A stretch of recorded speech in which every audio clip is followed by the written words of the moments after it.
What is up, Wretched Nation? We are back with the lowrider.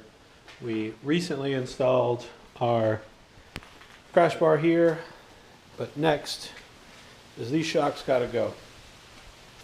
We're gonna have our new shocks in this box right here. They're 13.5 drag specialties. They're definitely budget shocks, but we just need to, as soon as possible, get some elevation in the back of this bike.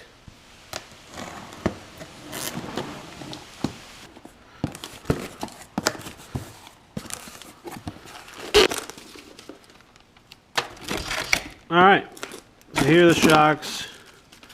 We've done these before on the Y-Glide. We set them up at 13 inches. We're gonna set these up at 13.5. Let me get them out this box and see what we got. All right, we have our shocks, we have our spanners. Nothing special there. What we need to do is loosen everything up, get them at the exact height. We're going for 13.5. Make sure they're set right, and then we can worry about installing them. All right, so some stuff has gone down since the camera's been off. These shocks were a pain in the butt to adjust to length. Let me show you what I had to do. First off, I sprayed some PB Blaster on the threads down here and actually took them in the house and put them over the vent to get the whole shock to warm up a little bit. Because if the metal is a little bit more warmer, it's gonna be easier to move. This is what I did. I took the shock off one side, used this as a mounting point so this wouldn't twist, because what you have to do is you have to break this loose from the threads. Well, both of them are so tight that the entire shock on the inside was twisting. So when you try to move this, the entire thing was moving. So I worked on it and worked on it and worked on it, and finally, after letting some PB Blaster sit in there, mounted it upside down on this so I can have, because I have to hold the spanner wrench on this piece. I put a screwdriver through here for leverage to break it. It was a pain in the butt. When I did the other shocks on the Y-Glide, I didn't have this much issue. Maybe, for whatever reason. I know that it was closer to the summertime. It's kind of cold now, so these shocks are definitely cold, but I still shouldn't have had that much of an issue. But that's where we're at. I'm going to finish getting these adjusted. We're going to get 13.5 inches from the center of this eyelet to this eyelet. And once we do that, we're going to have to check and see our spring height. There's a paper that tells us what we need to have per our overall height. I'll let you know where we end up with that. But I wanted to show you guys this. Not everything goes as smoothly as you want it to. I just didn't have a good way to get this done. If I had a friend here to hold the shock maybe, but I did what I had to do. I just used the shock mount, flipped it upside down so I can make it happen. All right, so obviously I don't have the proper tools to be doing this, but you're supposed to have like a bike jack that goes up under it. It's going to keep the bike level and flat. But let me show you how to do it if you don't have that. So it's very kind of sketchy. You really need to trust your kickstand. But just put a regular jack up under there. Make sure it's on the frame, not the on the engine or transmission or the little pan down there, anything like that. But basically what you want to do is you want to jack it up and kind of support the weight under the jack when you take the shocks off.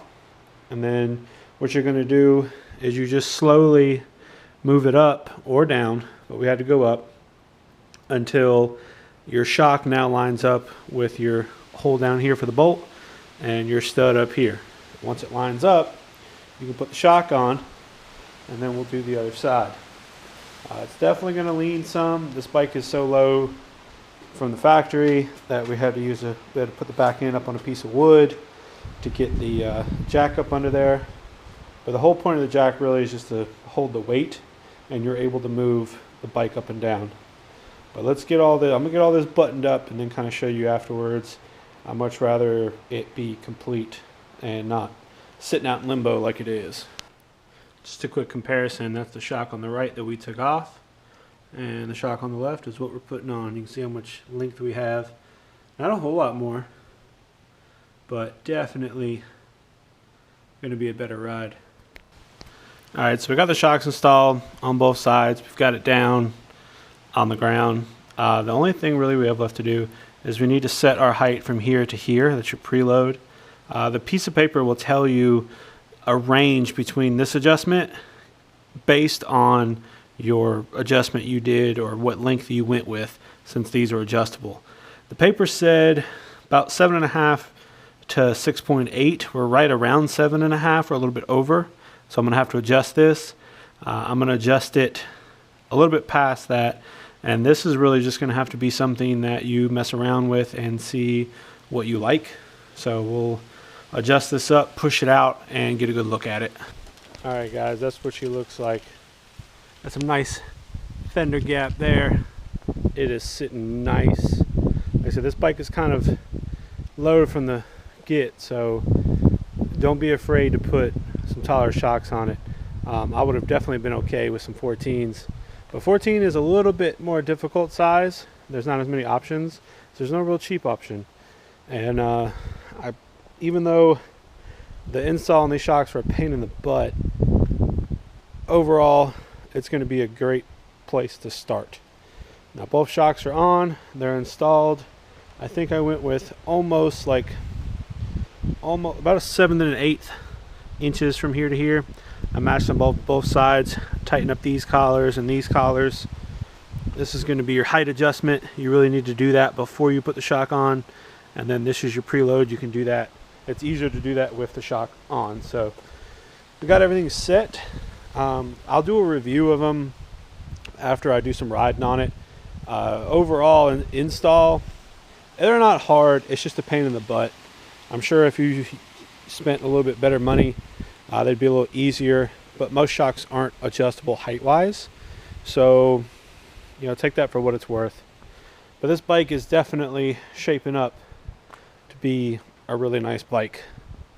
Let me know down in the comments below, how do you think it looks now with the taller shocks? With me sitting on it, that fender used to swallow that tire up. Now it's perfect. I was a little worried about the exhaust with the clearance here to here, because you do have to worry about that depending on what exhaust you're running, where it's at. Either so our axle bolt is now covering that, which is going to be a pain in the ass for anyone who wants to change tires, but they can just drop the springs or drop the shocks and do that. But you really have to be careful of this, because as you can see, we would not be able to go but so far, which you would never go any higher than this on this bike. But depending on where your exhaust is, you don't want your bottom shock bolt to hit your exhaust, because that will stop you. That's really the only thing you have to worry, is just where that's going to be. Obviously on the other side, you have no issues at all. There's nothing in the way. So overall, not too bad. Had a little bit of a hang up that I had to deal with, but we got through it and it's done. So if you guys could please smash that like button for me, I greatly appreciate it. Comment down below, say hey, what's up, comment anything really. Subscribe if you have not subscribed, but as always, keep it wretched.